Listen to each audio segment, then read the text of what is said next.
Nous sommes de retour au plateau pour la suite de cette émission. Nous abordons notre deuxième sujet. Nous parlons à présent de la République démocratique du Congo pour parler et surtout de l'ouverture du sommet conjoint SADC-EAC, la communauté de développement de l'Afrique australe SADC et la communauté des États de l'Afrique de l'Est EAC se retrouvent dès ce vendredi. Ils sont déjà en réunion à partir de ce vendredi et demain, samedi, c'est à Dar es Salaam en Tanzanie, un sommet conjoint entre ces deux communautés pour discuter de la situation sécuritaire dans l'est de la République démocratique du Congo.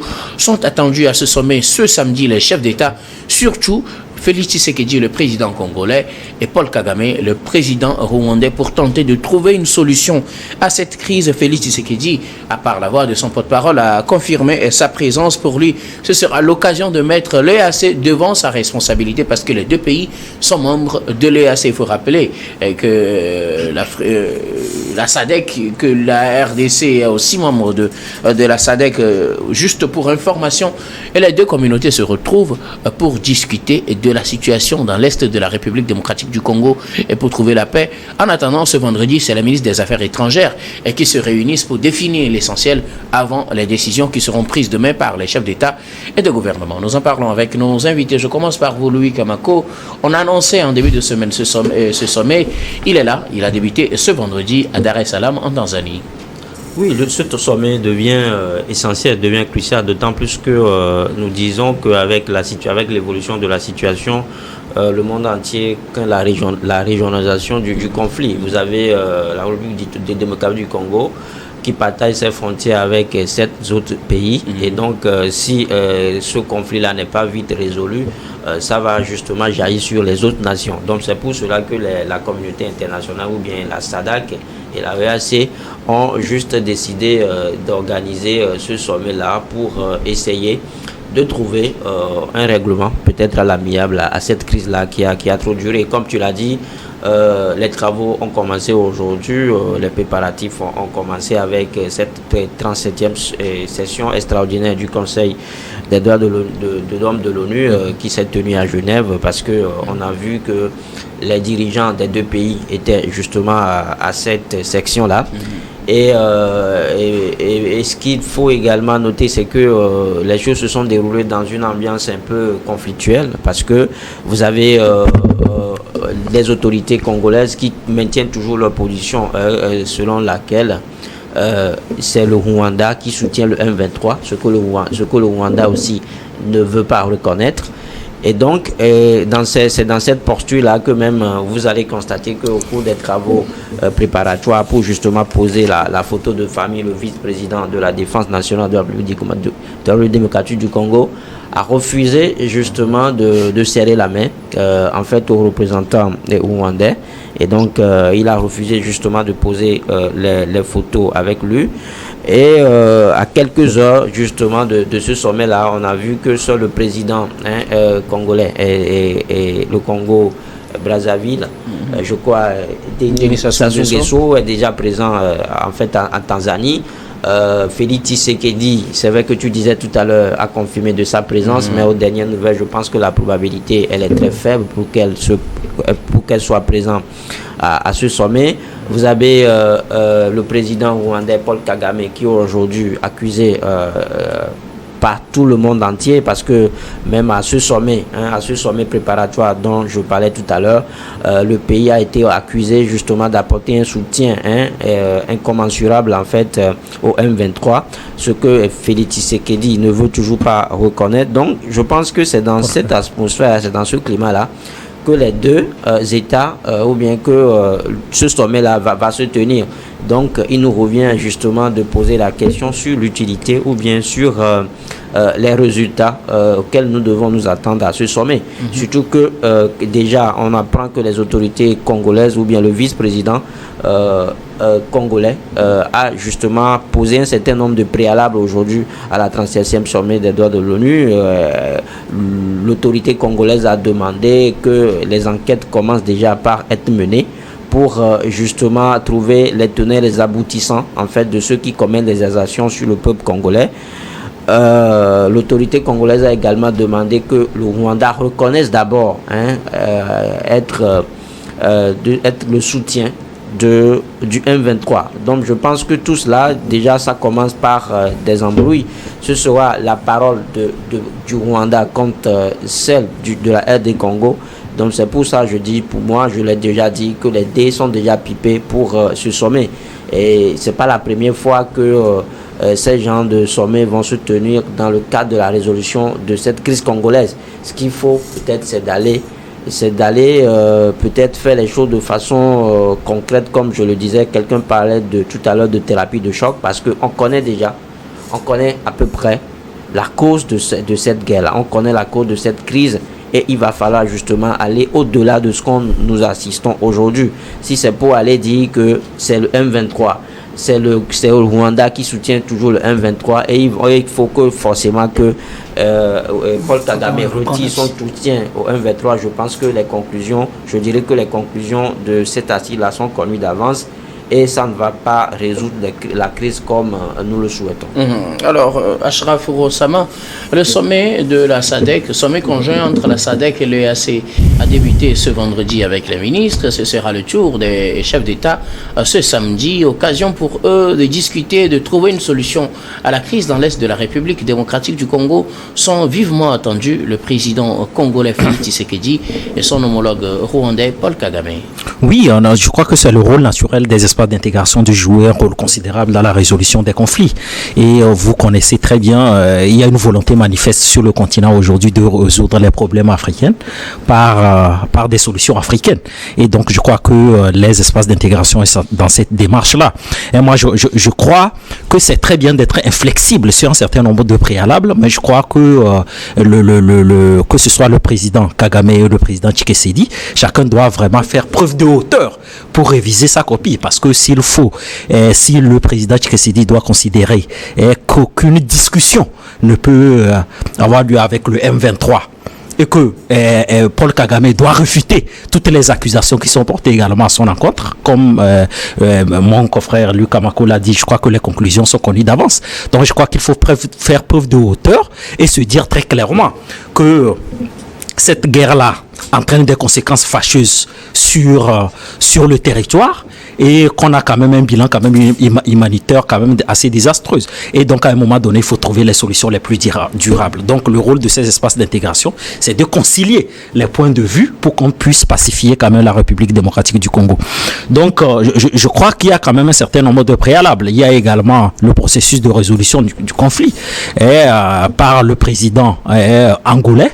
Je crois que c'est dans cette continuité-là. Bon, certes, on n'a pas trouvé peut-être des résultats probants, et qu'aujourd'hui, il faut que tous les espaces d'intégration s'activent pour véritablement trouver les solutions durables. Donc, on ne peut que déjà remercier, disons, les promoteurs de cette initiative-là, mais les acteurs doivent véritablement faire preuve de bonne foi, parce que il y a quand même une certaine méfiance mutuelle des deux présidents. Donc on ne comprend pas véritablement s'il y a une volonté manifeste d'aller jusqu'au bout de la résolution de cette crise. Moi je dis tout simplement qu'il faut essayer d'être moins inflexible et trouver les solutions les plus durables.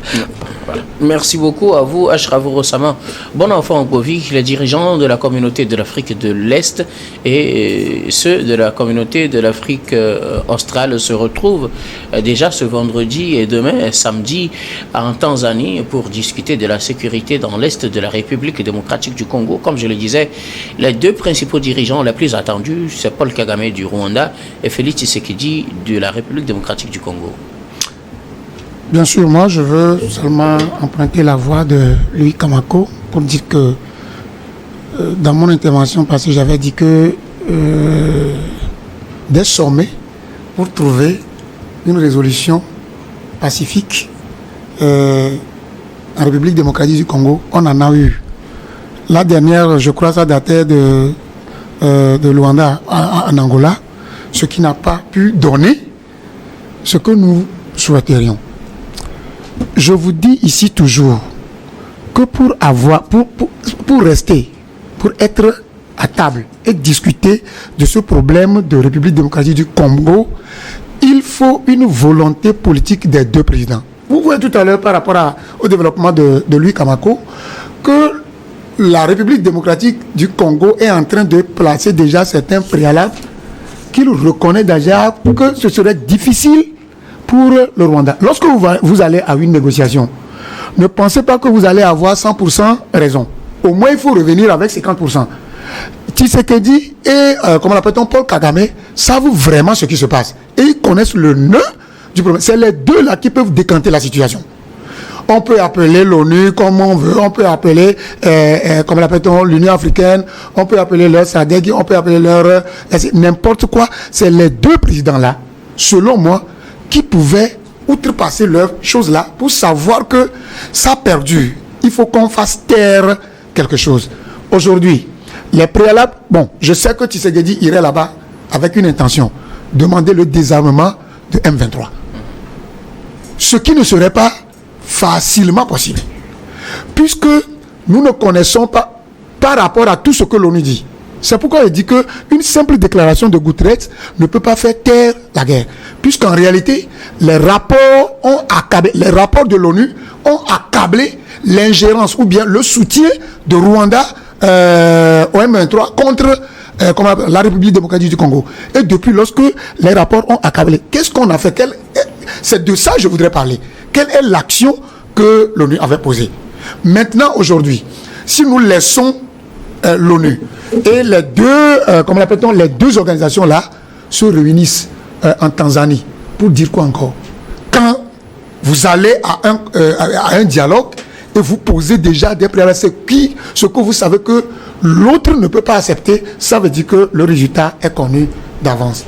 J'aurais aimé que Tshisekedi et Paul Kagame comprennent que ils sont les numéros 1 des pays. Ce qui se passe là, si Rwanda sait qu'il n'a pas d'intérêt dans ce conflit, mais qu'ils reconnaissent les rapports qui l'accablent et qui se retirent. Mais je sais qu'il y a d'intérêt quelque part. Et je sais que même si Tshisekedi sait que l'autre a d'intérêt là, alors que c'est son pays qui est attaqué, mais il pose encore des préalables demandant au Rwanda d'accepter devant les gens que c'est comme ça, c'est nous qui, comment l'appelle-t-on, armons le mouvement M23 contre votre chose là. Ce n'est pas possible. Tshisekedi doit savoir ça. Ils doivent mettre de l'eau dans le vin pour qu'au moins, nous avons compté beaucoup sur le sommet qui devrait se tenir à Luanda. Nous avons compté sur ça. Nous avons que, bon, avec le président angolais, ça pourrait passer. Mais c'est à l'eau. Aujourd'hui, s'ils échouent encore, demain, je crois que les deux là doivent savoir ce qui se passe. En réalité, nous sommes en train de décrypter les choses, mais je sais que cette résolution pacifique doit venir des deux présidents en sachant qu'ils doivent avoir une volonté politique et essayer de vouloir que la guerre la cesse. Sinon, on peut organiser des sommets. On a organisé des sommets de haut niveau. On a organisé des sommets, mais rien n'y sort. Donc, il faut que les deux présidents aient une volonté politique pour décrypter et faire taire cette guerre-là en République démocratique du Congo. Alors, vous pensez que ce sommet sera l'occasion de vraiment trouver une solution?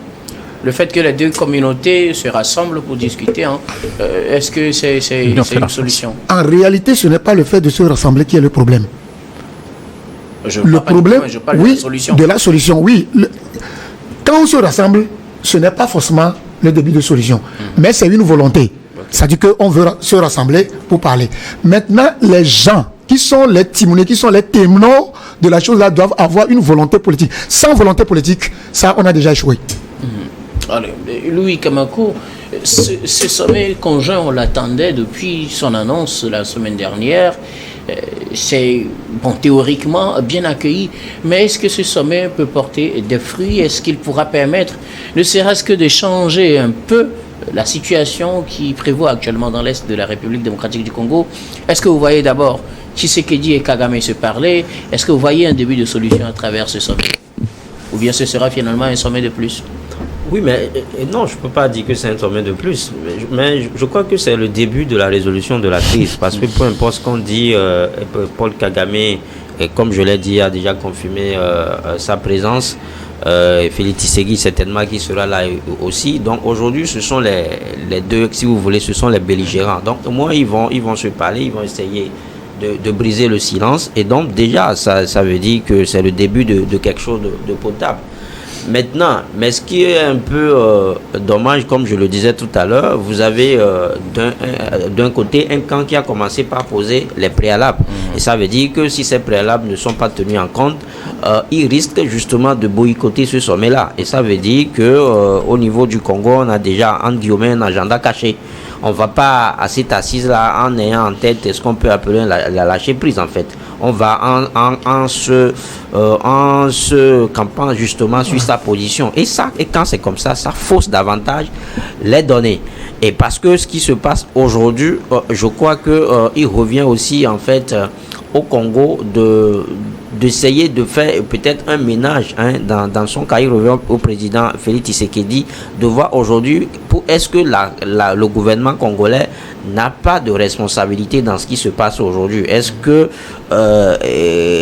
l'armée ou bien est-ce que les autorités congolaises ont aujourd'hui le contrôle de l'armée congolaise? Est-ce que le M23 qu'on pense que M23 dont on attribue la paternité, ou bien M23 qu'on pense qu'il est soutenu aujourd'hui de façon directe par Paul Kagame, est-ce que le M23, ceux qui militent même au sein de M23 aujourd'hui, ne sont pas des citoyens congolais qui en veulent aujourd'hui à Félix Tshisekedi? Parce que je le dis, parce que vous voyez par exemple un ancien président de la CENI qui a été pendant longtemps un alter ego de Félix Tshisekedi, qui crée aujourd'hui la coalition politique.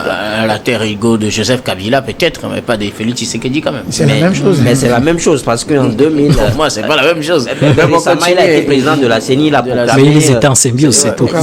Il a programmé Tshisekedi vainqueur. Et puis il s'est retrouvé pédalé, il a dit que il a essayé de charcuter, de manigancer les choses. Ça veut dire qu'à un moment donné, il était de cœur avec Félix Tshisekedi, mais sauf que au dernier moment, il est tombé en disgrâce.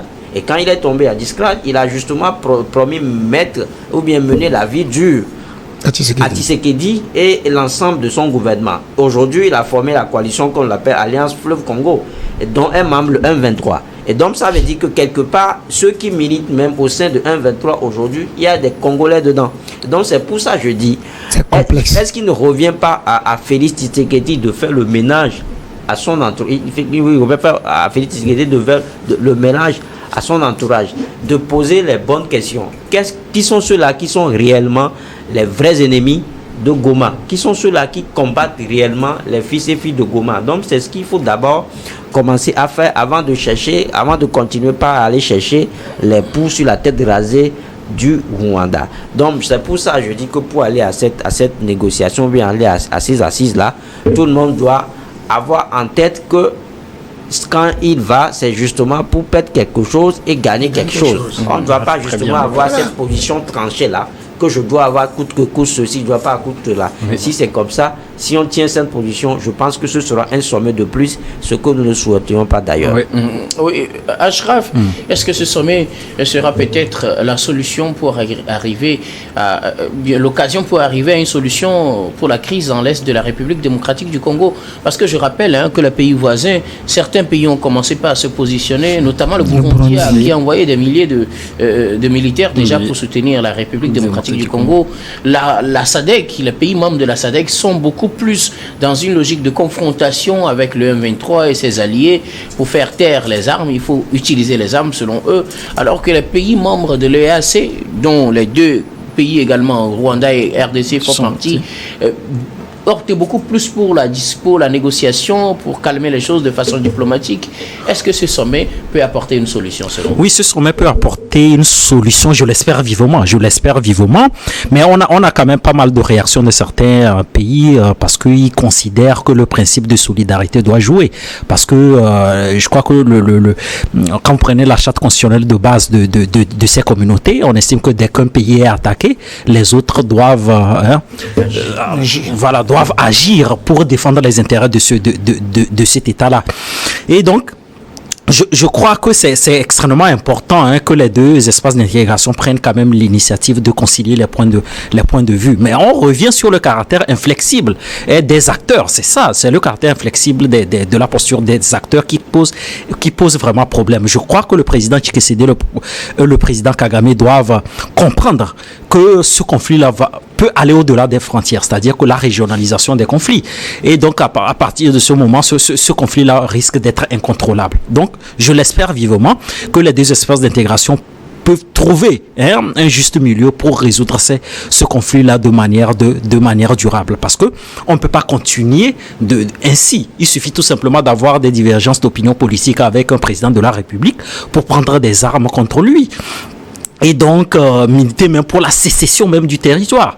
Donc, nous ne pouvons pas continuer dans cette dynamique. Donc, je crois, je l'espère vivement que ces deux espaces d'intégration-là vont trouver une solution pour concilier le point de vue, afin qu'on puisse trouver une solution la plus durable possible. Vous êtes optimiste? Oui, je suis très optimiste parce que c'est quand même assez rare de trouver deux espaces d'intégration qui s'activent pour concilier le point de vue à l'opposé, comparativement à ce qu'on a connu en Angola. On voit très bien que c'était une démarche quand même assez avancée du président angolais, mais aujourd'hui c'est véritablement il y a une certaine convergence des efforts qui sont consentis par ces deux espaces d'intégration. Bon enfant, est-ce la solution quand on sait que certains sont sur un pied de guerre et d'autres sur un pied de discussion? Les deux communautés peuvent-elles sortir la solution pour l'Est de la République démocratique du Congo? Vous savez qu'on a été tellement longtemps sur un pied de discussion.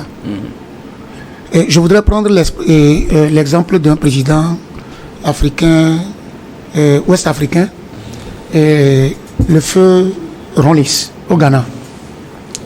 Vous savez, lorsque vous voulez une révolution, il faut que les gens savent que certains vont perdre leur vie et les autres vont en bénéficier.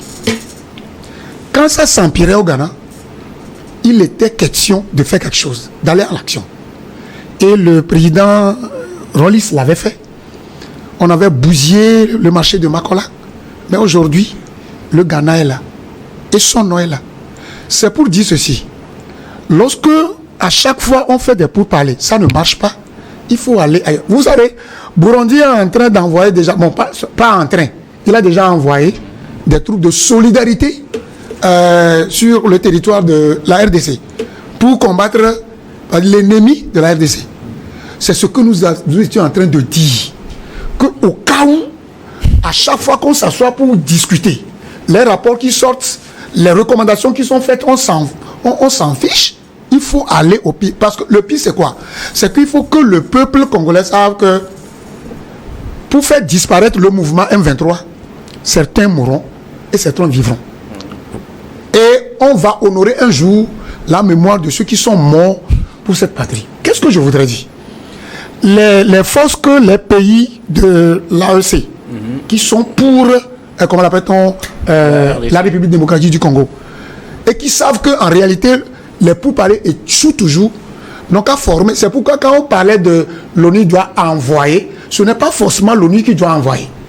Oui, nous avons des forces. Non, quand on envoie sous l'égide de l'ONU dans le casque bleu. Ici, il faut dépasser l'ONU. Il n'y a pas de force quelque part il faut dépasser l'ONU. Des fois, c'est toujours les pays qui contribuent. Des fois, lorsque nos solutions se trouvent vers l'ONU, lorsque nous devons trouver des solutions à l'ONU, là, c'est ça qui perdure les choses.